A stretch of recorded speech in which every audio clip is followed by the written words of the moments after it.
Bilang empleyado ng Piandre, hindi ko akalain na aabot ako ng 25 years. Nagsimula ako 1999, I think November man. Ang routine ko nung araw is mag-a-assist mag-deliver ng towels, mag-repair sa salons, mag-general cleaning. Hindi ko nga po akalain na tatagal ako kasi ang unang salta ko ng Manila is nag-security guard ako. Hindi naman po pinalad, ang hirap din maging security. Nung napasok po ako ng mundo ng Piandre, dito ko po naramdaman ng pag-akap nila sa akin, yung suporta at saka di ko akalain na tatagal ako dahil hamak na magsasaka lang ako nung araw sa probinsya, ma'am. So dito ko na-enhance sa Piandre yung kaalaman ko, yung dati na hindi man ako marunong mamintura, para carpenter. Dito ko lang po na-enhance sa Piandre. So mga pagsubok, marami po, ma'am. Unang-una, nung dalawa pa lang yung anak ko, nagkasakit yung dalawang sabay na anak ko. Ang unang-unang tumulong sa akin is yung Piandre, si Ma'am Linda. That time,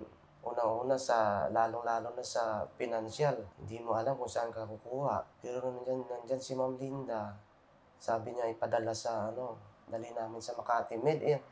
Ang Makati Med, dollar. Dollar, pag wala kang pera, matutuluyan ka.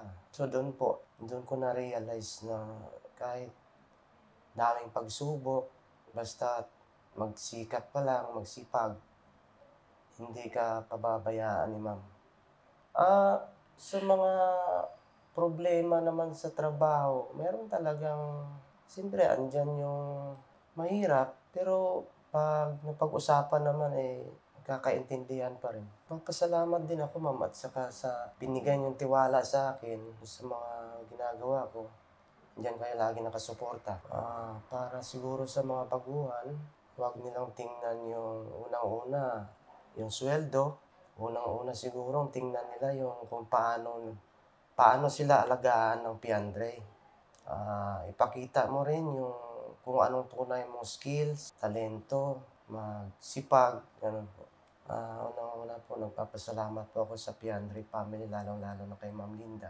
Binigyan po ninyo ako ng pagkakataon na mabago yung buhay ko, mapalawak yung kaalaman ko sa kung ano-anong larangan ng gawain sa Piandre. Maraming salamat po.